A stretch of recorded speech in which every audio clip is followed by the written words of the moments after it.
நம்ம சேனல்ல செலிபிரிட்டிஸை பத்தின நிறைய இன்ட்ரெஸ்டிங்கான விஷயங்கள்லாம் பார்த்துட்டு வரோம். அப்படிதான் இப்பவும் இந்த வீடியோல பார்க்க போறோம். யாரை பத்தின்னு எல்லாம் தம்ப வச்சு கெஸ் பண்ணிருப்பீங்க. ஆமாங்க, பிக் பாஸ் திவ்யா கணேஷ் இவங்களை பத்தி தான் பார்க்க போறோம். இவங்களை பத்தி பார்க்கறதுக்கு முன்னாடி இது வரைக்கும் யாரெல்லாம் நம்ம சினி சமூகம் சேனலை சப்ஸ்கிரைப் பண்ணலையோ அவங்க எல்லாரும் மறக்காம சப்ஸ்கிரைப் பண்ணிட்டு பக்கத்துல இருக்க பெல் ஐக்கனையும் மறக்காம பிரஸ் பண்ணிடுங்க. பிக் பாஸ் சீசன் 9ல வைல்ட் கார்டு என்ட்ரில உள்ள வரவங்க மேல நிறைய எதிர்பார்ப்புகள் மக்கள் மத்தியில இருந்துட்டு இருந்தது. அந்த எதிர்பார்ப்புகளை இவங்க உடைச்சாங்களா இல்ல ஓகே இவங்க வந்ததுக்கு அப்புறம் கொஞ்சம் சேஞ்ச் ஆயிருக்கு அப்படின்ட்டு பார்த்தனா கண்டிப்பா நிறைய மாற்றங்கள் வந்திருக்கு. இது வரைக்கும் சும்மாவே கத்திட்டு இருந்தவங்க எல்லாரும் சேர்ந்து ஒரு பர்சனை டார்கெட் பண்ணியிருக்காங்க. இதெல்லாம் பார்க்கும்போது சீசன் 8ல மாயா அண்ட் கோ அந்த ஒரு டீமுக்கும் வைல்ட் கார்டு என்ட்ரியில வந்த அர்ச்சனாக்கும் மாறி மாறி பிரச்சனைகள் வந்தது. ஸோ அதை பார்க்குற மாதிரி தான் இந்த ஒரு சீசனையும் பார்க்க முடியுது. என்னன்னா திவ்யா தான் இங்க அர்ச்சனா, பார்வதி தான் மாயா. ஸோ இப்படி தான் போயிட்டு இருக்கு. ஃபைனலாக யார் வின் பண்ணாங்கன்னு நம்ம பார்த்தோம். அந்த மாதிரி ஒரு வின்னிங் மொமெண்ட் திவ்யாவுக்கு கண்டிப்பாக இருக்கு அப்படின்னே சொல்லலாம். என்னன்னா அவங்க ரொம்ப ரொம்ப ஸ்ட்ரெயிட் ஃபார்வர்ட் அண்ட் ரொம்ப போல்டாக இருக்காங்க. அதை பார்க்குறவங்களுக்கு என்ன இந்த பொண்ணு ரொம்ப கத்திக்கிட்டே இருக்கு, என்ன இந்த பொண்ணு இவ்வளோ ரூடாக இருக்கு அப்படின்னு நினைக்கிறாங்க. ஆனால் உண்மையை சொல்ல போனால் அப்படி இருந்தாதான் இந்த பிக் பாஸ் வீட்டுக்குள்ள கண்டிப்பாக அவங்களுக்குன்னு ஒரு இடம் கிடைக்கும். இல்லைன்னா சைலண்டாக மிக்சர் சாப்பிட்டுட்டு கத்திக்கிட்டோ இல்ல காதல் இந்த கண்டென்ட்டுக்குள்ள போயிட்டோ தான் இருக்க முடியும். இவங்க எதுவா இருந்தாலும் யாரா இருந்தாலும் பாக்குறது கிடையாது. பிக் பாஸா இருந்தா கூட அவர்கிட்ட டைரக்டா என்ன சொல்லணுமோ அதை இவங்க பேசதான் செய்யறாங்க. அண்ட் விஜே பார்வதி வர்சஸ் திவ்யான்ற மாதிரி தான் இப்ப வரைக்கும் போயிட்டு இருக்கு. இப்போ இவங்களை மேனேஜர் அந்த போஸ்டிங்லாம் இருந்தது. ஆல்ரெடி இந்த வீட்டோடைய தலையாவும் இந்த வாரம் இருக்காங்க.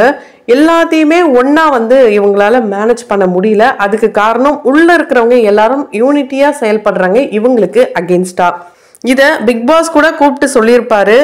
உங்களுக்கு சரின்னு படுறத நீங்க பண்ணுங்க, தைரியமா சொல்லுங்க, உங்களுடைய இந்த போல்ட்னஸ் எனக்கு ரொம்ப பிடிச்சிருக்கு, இதை அப்படியே கண்டினியூ பண்ணுங்க. ஏதாவது நீங்க மிஸ்டேக் பண்றீங்க அப்படின்னும் போது கண்டிப்பா நான் அதை சொல்வேன், அப்ப அதை திருத்திக்கோங்க, மற்றபடி நீங்க கரெக்டா தான் இருக்கீங்கன்ட்டு திவ்யா அழும்போது ரொம்ப அழகாவே கூல் பண்ணிருப்பாரு பிக் பாஸ். உண்மையாலே அந்த அட்வைஸ் இவங்களுக்கு ரொம்பவே யூஸ்ஃபுல்லா இருக்கும் அப்படின்னே சொல்லலாம். இவங்க அழறதுக்கு முக்கிய காரணம் இவங்களுக்கு எக்ஸ்ட்ரீம் லெவல்ல எப்போ கோவம் வருதோ அப்பதான் அழுவாங்களாம். ஒரு சிலர் கோவம் வந்தா கண்ணாவெல்லாம் திட்டிடுவாங்க. ஆனா இவங்க கோவம் வந்தா அவங்களோட இந்த வேர்ட்ஸ் எல்லாத்தையுமே கண்ட்ரோல் பண்ணும் போது ரொம்பவே எமோஷ்னலா அழுதுறாங்க. இது பாக்குறவங்களுக்கு அவ பயந்துட்டா அவ தோத்துட்டா அப்படின்ற மாதிரி இருந்தாலும் இது இந்த டைம்ல இப்படி இருக்கிறது தான் கரெக்டான விஷயம். ஏன்னா கோவத்துல நம்ம எடுக்கிற முடிவுகள் எப்பவுமே தவறாதான் இருக்கும். அதுக்கு அழுகியே பெட்டர் தான். மனுஷனா பிறந்த யாரா இருந்தாலும் கண்ணீர் விடதான் செய்வாங்க. இங்கதான் பல பேர் ஆண்கள் அழமாட்டாங்க, பெண்கள் தான் அழுவாங்க.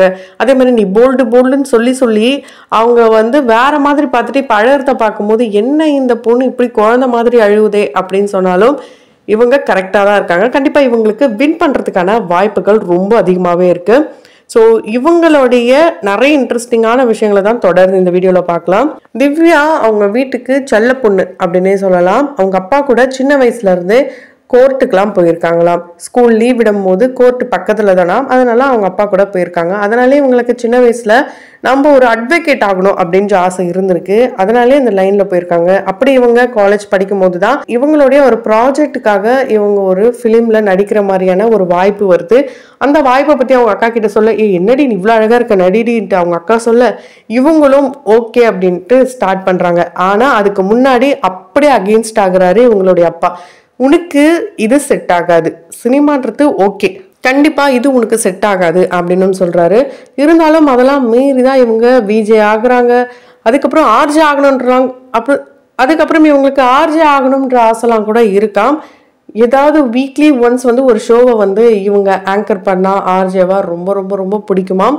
அது எப்போ நடக்க போகுது அப்படின்றது தெரியல. அதை வெயிட் பண்ணி தான் பார்க்கணும். கண்டிப்பா இவங்களுடைய வாய்ஸை போன்ல கேட்கறவங்க ஆண் குரல் இல்ல கட்ட குரல் கேலி கிண்டல்லாம் பண்ணாலுமே ஒரு இன்சிடென்ட்டை இவங்க ஒரு இன்டர்வியூல ஷேர் பண்ணியிருக்காங்க. ஒரு கேபுக்கு கால் பண்ணியிருக்காங்க. இவங்க கால் பண்ணதும் அண்ணா எங்க நிக்கிறீங்கன்னு கேட்கும் போது இங்கதான் சார் நிக்கிறோன்ட்டு சார்ன்னு சொல்லிட்டாராம். கீழே இறங்கி வந்தா சார் வரலையா மேம் அப்படின்னு கேட்டா அந்த சாரே நான் தான் அப்படின்ட்டு இவங்க சொல்லியிருக்காங்க. ஸோ இந்த மாதிரி இவங்களுடைய வாய்ஸால சின்ன சின்ன டேமேஜஸ்லாம் கூட நடந்திருக்கு. இருந்தாலும் இவங்க வாய்ஸ் தான் இவங்களுடைய பிளஸ். இவங்களுடைய வாய்ஸ் ரொம்ப ரொம்ப யூனிக்கான வாய்ஸ், ரொம்ப போல்டான வாய்ஸ். ஸோ அதனால தான் இவங்க பேசுறத பார்க்கும் போது என்ன இந்த பொண்ணு இப்படி பேசுதே அப்படின்ற மாதிரி இருக்கும். ஆனால் இவங்களுடைய பேசுகிற பாயிண்ட் பார்த்தீங்கன்னா பக்காவாக பர்ஃபெக்டாக இருக்கும். ஏன்னா இவங்க ஒரு அட்வொகேட்டாக இருந்திருக்காங்க. ஸோ அந்த லைன்லேயே இருந்ததுனால இவங்களுக்கு எது சரி எது தப்பு எல்லாமே தெரியும். சுமங்கலி சீரியல் வரும்போது இவங்க ஒல்லியாக தான் இருந்தாங்களாம். 1 இயர்ல ரொம்பவே வெயிட் போட்டாங்களாம். இவங்களோட டயட் ஃபுட் அப்படின்னு பார்த்தீங்கன்னா ரொம்ப கண்ட்ரோலாக இருப்பாங்களாம். சாப்பாடு கொடுத்தா எந்த டைமாக இருந்தாலும் பார்க்க மாட்டாங்களாம். 3 வேளையாக இருந்தால் கூட சாப்பிட்டுக்கிட்டே இருப்பாங்களாம். அந்த அளவுக்கு சாப்பாடுனா ரொம்ப ரொம்ப பிடிக்குமாம்.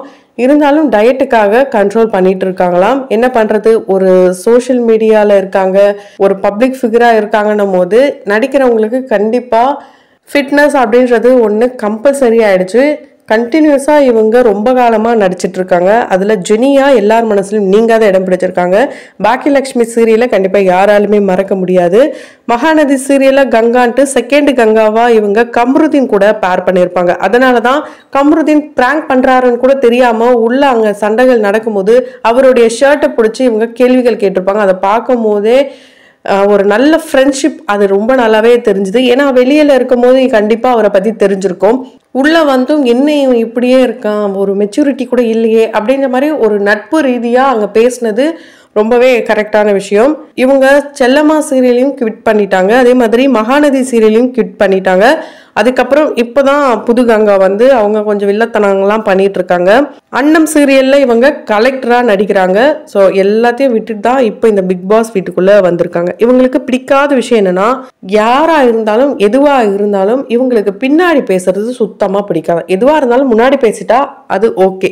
ஏன்னா பின்னாடி பேசி என்ன ஆக போறது, எனக்கு நேரா எதுனாலும் சொல்லட்டும், எதுக்கு நேரா எதுனாலும் பேசட்டும், நான் அதை வந்து எப்படி ஹேண்டில் பண்ணணும்னு எனக்கு தெரியும். இவங்களுக்கு பிடிச்சது ஜாலியாக இருக்கணுமாங்க. இவங்க தூக்கத்துக்கு அடிமையானவங்களாம். எப்போ டைம் கிடைச்சாலும் ஒரு குட்டி தூக்கத்தை போட்டுருவாங்களாம். ரொமான்டிக் டேட்டை பற்றி இவங்களுடைய விளக்கம் என்னவா இருக்குன்னா, அண்டர்ஸ்டாண்டிங் தான். அந்த டேட்டிங்கில் ஒவ்வொருத்தரும் அவங்களுக்கு பிடிச்ச விஷயங்களும் பிடிக்காத விஷயங்களும் அந்த புரிதல் ஏற்படுறதுக்காக தான் அந்த டேட்டிங் அப்படின்ற ஒரு விஷயம். அது அவங்க 2 பேருக்கானது. இதை பப்ளிக்காக தெரிஞ்சு ஒன்றும் ஆக போகிறதுலன்ட்டு ரொம்ப தெளிவான பதிலே கொடுத்துருக்காங்க.